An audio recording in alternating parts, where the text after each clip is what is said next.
Hiking, it's a wonderful way to explore the beauty of nature, but some trails require a brave heart, steady feet, and nerves of steel. From steep cliffs to narrow paths, these treacherous hikes present challenges that require a high level of skill and experience to conquer. So for today's video, join me. We're going to count down 15 of the most dangerous hiking trails on Earth.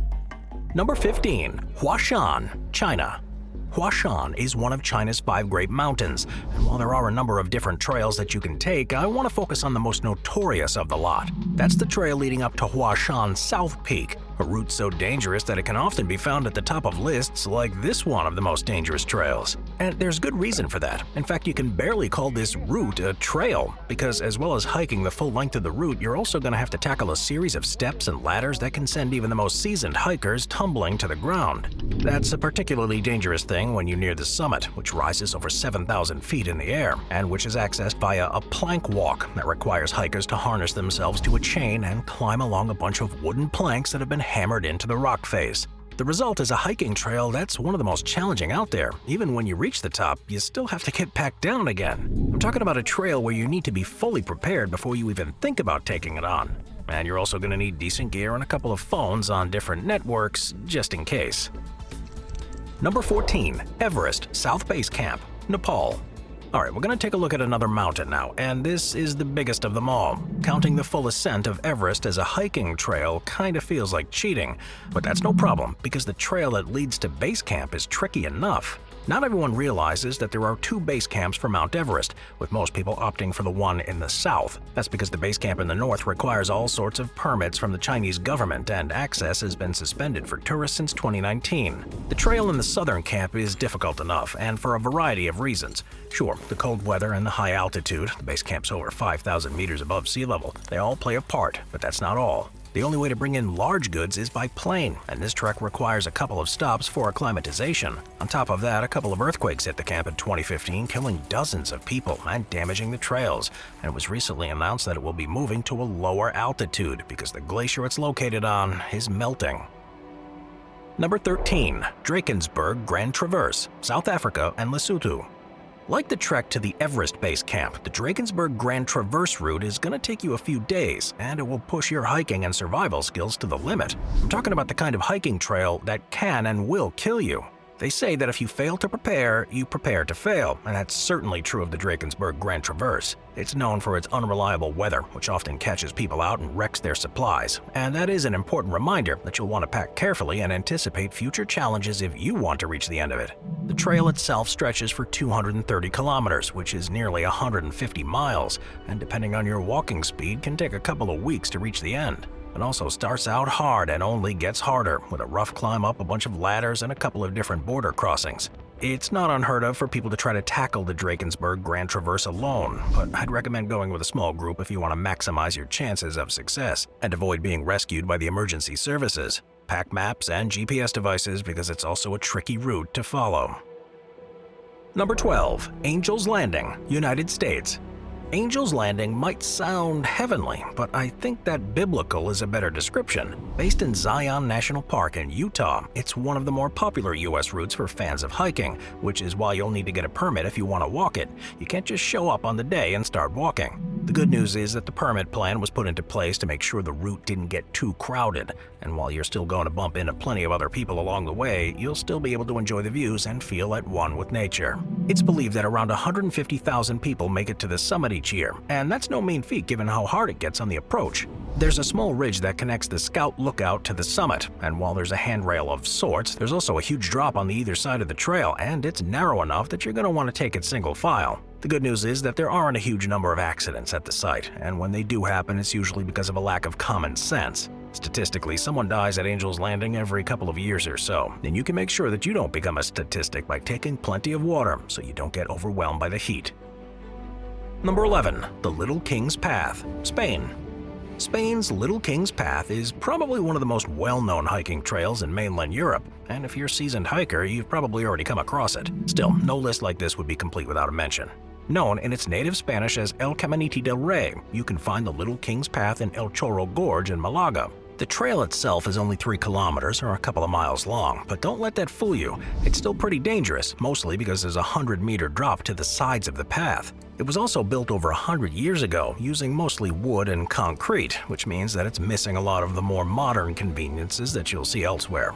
A lot of the path is also in dire need of repair, a situation that led to a closure nearly 15 years after 5 people died in 2001. If you want to walk the Little King's Path, you're going to need to buy a ticket, but then you'll be able to wander along it at your own pace and explore it to your heart's content. You'll also have the option of booking a guided tour, which can be ideal if you have a little less experience or you're not fully confident in your own abilities. Number 10. The Mist Trail, United States.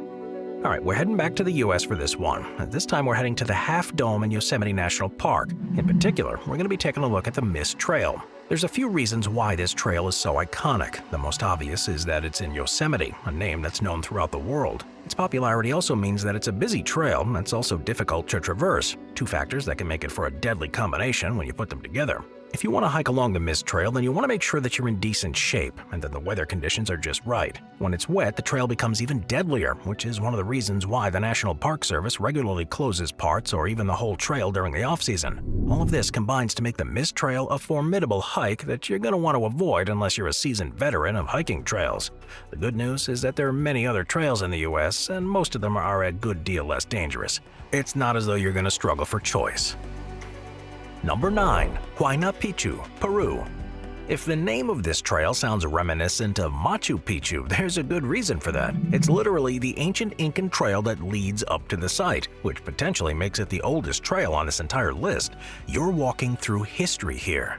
Now, the fact that it's so old also means that it's not necessarily in the best condition, which is why a couple of people die on this pass each and every year. It's actually so deadly that a part of the road which leads past Machu Picchu and up Huayna Picchu has been nicknamed the Hike of Death. If you fancy taking the Hike of Death, make sure that you're in decent shape, because you're going to be climbing an ancient granite staircase that will take you up more than 1,000 feet over the course of a mile or so. And if you take a stumble, you're in a lot of trouble. This going is made tougher by the fact that much of the path is exposed to the elements, including the wind and rain, while some of the rock has started to crumble away. There are places where the only thing stopping people from falling is an old guide cable for them to hold on to. Oh, and did I mention that tourists often decide to take the route when it's really better suited to seasoned hikers? Number 8. The Maze, Utah. Okay, back in the US for this one, and a lot of what you need to know is right there in the name. The Maze is based in Utah Canyonlands, and it's officially described as very challenging by the National Park Service. You know that saying, a walk in the park? Yeah, it wasn't created with the maze in mind. As you might expect, it's easy to get lost as you're walking the maze, but there's also plenty of scope for accidents. There are huge drops besides the various sections of the trail, and you should also be aware of the risk of falling rocks. It's one of those trails that's so dangerous that you can do everything right and still run into trouble.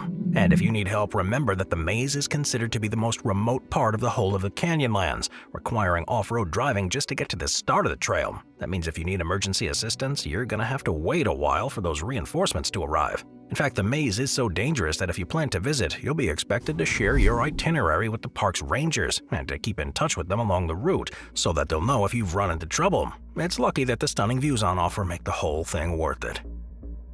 Number 7. Devil's Path, United States. The Devil's Path is another one of those trails where we can learn a lot about it just from the name. If you're brave enough to try to walk it, I think you'll agree the name suits it. The good news is that for those brave souls who are willing to take on the devil, there's plenty of stunning nature for you to soak in, from beautiful waterfalls to big black bears. Just be warned that you'll also have to do more than your fair share of climbing. With the 25-mile trail climbing and descending 14,000 feet along the way, that's about half the height of Mount Everest. On the plus side, Devil's Path is one of the more accessible trails on our list, being based in New York State, about 2.5 hours away from Manhattan. It's something of a rite of passage for walkers from the Big Apple, but be warned that you shouldn't tackle it until you're 100% sure that you're ready. It normally takes people a couple of days to complete the Devil's Path, although it's possible for more experienced hikers to tick it off in one. Take care not to rush though, because the path is often slippery, and if you fall at the top of one of the slopes, there's no telling how long it'll take before you stop falling. Number 6. Bright Angel Trail, United States. Just because we're going from the Devil's Path to the Bright Angel Trail, don't allow yourself to be lulled into a false sense of security. Here, the word you'll want to pay attention to is bright, because this walking trail experiences temperatures up to 110 degrees Fahrenheit. In other words, don't forget to take water and sunscreen.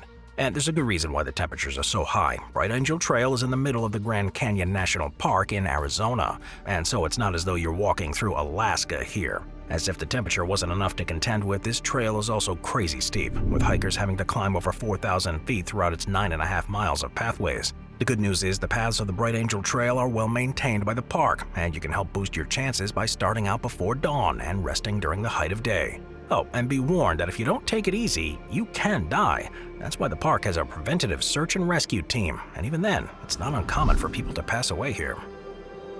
Number 5. Muir Snowfield Trail, United States. Alright, we're in the United States again, but this one is a world away from the Bright Angel Trail. Based in Washington State's Mount Rainier National Park, the Muir Snowfield more than deserves its name, with the trail often hit with both snow and high-speed thunderstorms from the Pacific. The good news for day trippers is that you can cover the ground along this trail in just a few hours, with the route stretching for a little less than 10 miles. There's plenty of stunning natural vistas on offer, including the lakes and forests that Washington is known for. You can also expect to see some stunning plants and wildlife too. Note that this is another one of those trails that doesn't include clear directions or signposting, so you'll want to make sure that you use your maps and have a GPS with you.